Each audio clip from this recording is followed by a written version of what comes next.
ये इज्तिमाई इख्तियार है। जहाँ जहाँ आइन में ये दर्ज है कि सुप्रीम कोर्ट के क्या इख्तियारात हैं, वहाँ वहाँ लफ्ज़ सुप्रीम कोर्ट आया है, लफ्ज़ चीफ जस्टिस नहीं आया।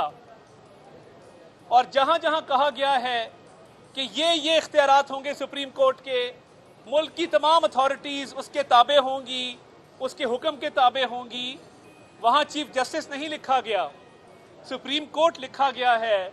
तो क्या ही अच्छा होता कि chief justice of Pakistan conflict of interest के तहत, मफादात के तसादम के तहत अपने आप को इस बेंच से अलहदा कर लेते और एक फुल कोर्ट तश्कील दे देते। और ये जो कानून मार्ज़े वजूद में आने से पहले जिसको स्ट्राइक डाउन किया गया, जो पार्लियामान का इख्तियार था कानून साजी का, उसको यूसर्प किया गया, उसको गैर आइनी गैर कानूनी तौर पे ख़त्म किया गया उस इख्तियार को। तो क्या पार्लियामान अब कानून साजी ना करे? क्या ये समझ लिया जाए कि कानून साजी सुप्रीम कोर्ट का इख्तियार है? ये बड़ी तकलीफ दे बातें हैं। और जो तासुर कायम हो रहा है वो आइन की खिलाफ वर्जी का है। और ये इस केस में पाकिस्तान बार काउंसिल को भी नोटिस जारी किए गए, वो भी इस केस में पार्टी हैं। और ये कैसा इंसाफ है कि एक तरफ पाकिस्तान बार काउंसिल वो दरखास्त गुजार है मज़ाहिर अली अकबर नकवी साहब के खिलाफ। सुप्रीम जुडिशल काउंसिल में जो मज़ाहिर अली अकबर नकवी साहब के असासाजात, टैक्स इवेजन और बाकी जो इल्ज़ामात के हवाले से दरखास्तें आई हैं, पाकिस्तान बार काउंसिल उसमें दरखास्त गुजार है और इस केस में भी पाकिस्तान बार काउंसिल पार्टी है। तो ये कैसे मुमकिन हुआ कि वो इस केस को सुन रहे हैं? जब आपके खिलाफ दरखास्त देने वाला आपके सामने खड़ा है तो असूली तौर पे एथिकली, मॉरली मज़ाहिर अली अकबर नकवी साहब को भी ये केस सुनने से माजरत करनी चाहिए थी।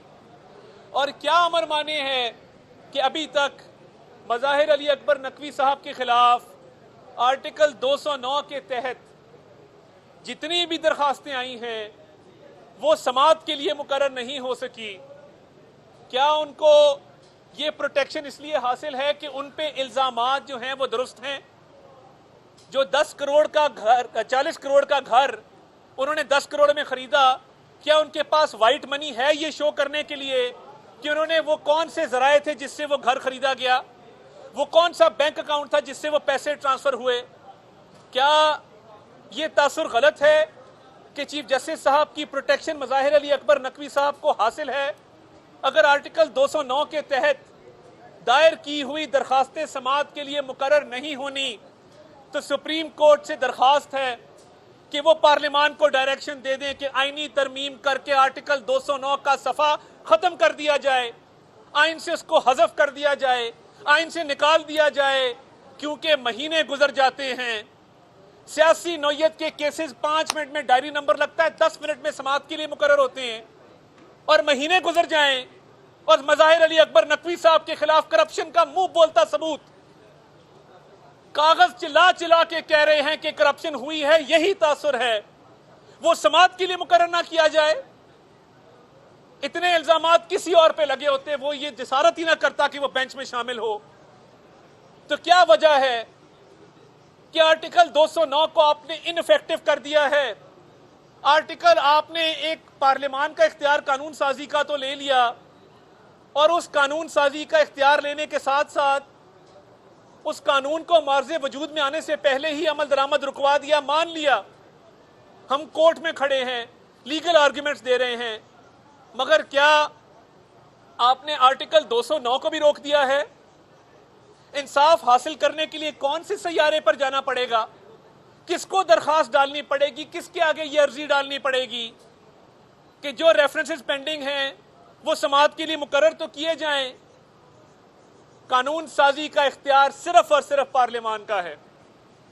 अगर आपने आइन पर अमल दरामद किया होता, आइन की इज्जत की होती, तो आप खुद भी अलहदा होते, मज़ाहिर अली अकबर नकवी को भी अलहदा करते और बाकी 13 जजेस पर मुश्तमिल फुल कोर्ट बना देते।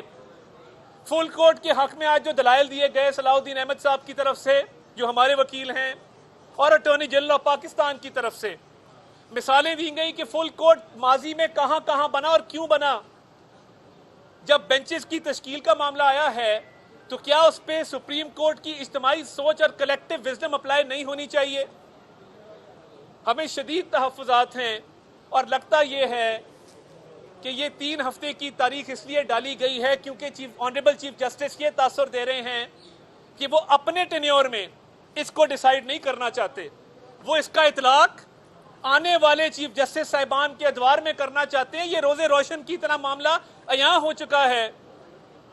सियासी नौयत के केस हों तो मिनटों में फैसले होते हैं और जब अपने इख्तियारात की बारी आए तो जज, ज्यूरी और एग्जीक्यूशनर बैठना भी खुद है, फैसला भी खुद करना है, फुल कोर्ट भी नहीं बनाना और 3 हफ्ते की तारीख भी देनी है।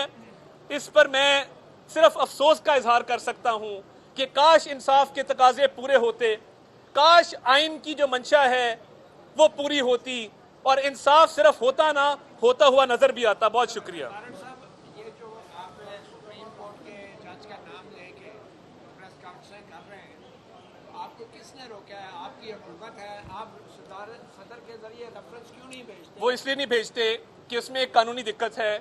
काजी फाइजीजा के केस में ये डिसाइड हो गया कि सदर अपना माइंड अप्लाई करेगा, अपना माइंड अप्लाई करने के बाद वो रेफरेंस भेजेगा, मगर एक तजवीज़ ज़रूर ज़ेरे गौर है कि पार्लियामान सदर का माइंड होता तो मैटर करते, उनका माइंड नहीं है इसलिए वो मैटर नहीं करते। तो